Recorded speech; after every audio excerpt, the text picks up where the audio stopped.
Assalamualaikum warahmatullahi wabarakatuh. Tidak berani, masih tetap punya rekening di tempat riba. Wa iyyazubillah. Rezeki kita sudah dijamin, ihwafillah. Rezeki kita tidak pernah tertukar. Maka segera tutup rekening kita yang ada di tempat riba. Karena 1 detik ke depan kita tidak ada yang tahu. Apakah kita masih hidup? Apakah kita masih bernyawa? Apakah kita masih sempat untuk bertobat kepada Allah? Ihwafillah. Jangan uang yang sedikit menjadi penyesalan tiada akhir.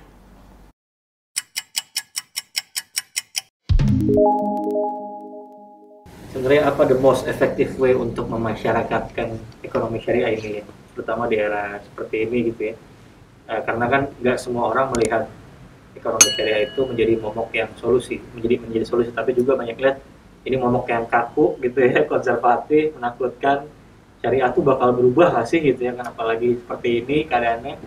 Nah, bagaimana sih the most effective way bahwa ekonomi syariah ini sebenarnya bisa universal, bisa buat bukan cuma muslim gitu ya, ya even Commonwealth countries juga semua pakai itu sistemnya. Makanya apa the most effective way yang pengalaman Ustaz gitu? Jadi memang di dalam posisi ketika kita bicara syariah yang antum katakan tadi, orang sudah mulai ketika ngomong syariah, wah ini hanya muslim saja. Ketika ngomong syariah, wah ini ada hukuman. Jadi akan muncul ketika ngomong syariah ketakutan. Padahal ketika kita harusnya bicara syariah itu harusnya menyenangkan. Iya kan? Memberikan solusi. Itu ketika kita bicara syariah. Karena syariah hadir itu untuk memberi ketentraman. Nah ini yang harusnya kita beritahu kepada masyarakat, bahwa hadirnya bank syariah itu seperti hadirnya Rasulullah untuk rahmatan lil alamin. Jadi ini yang harusnya sampai kepada umat, bahwa bank syariah itu muncul untuk semua manusia yang dia punya agama, baik dia mau jadi pegawai ataupun jadi nasabah, bisa di bank syariah.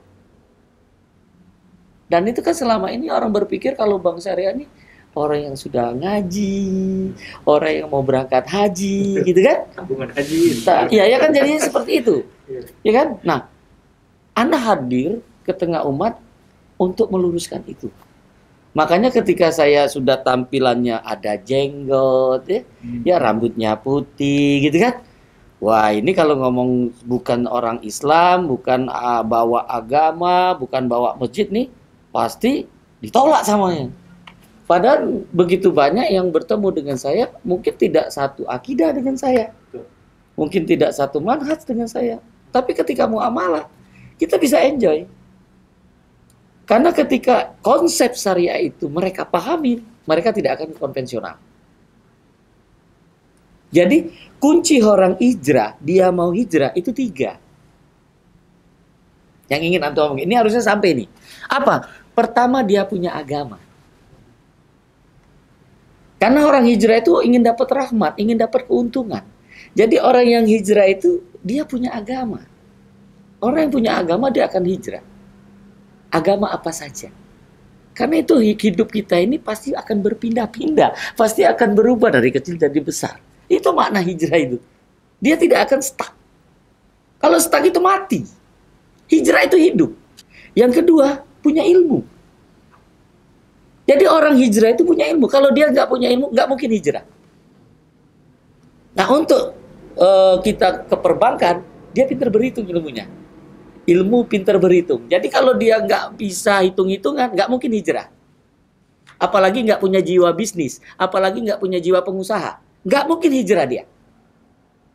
Kalau dia punya jiwanya bisnis, dia pengusaha, pasti hijrah. Ketika dia tahu konsep syariah. Terus yang ketiga orang yang hijrah itu orang yang punya malu. Kalau nggak punya malu, nggak mungkin hijrah. Katanya punya agama, katanya punya ilmu, nggak hijrah, nggak punya malu dia. Karena orang yang punya malu lah dia pasti akan ingin dapat kemenangan, ingin dapat rahmat dari Allah. Ketika dia tahu konsep syariah, 3 ini insya Allah yang membawa dia hijrah.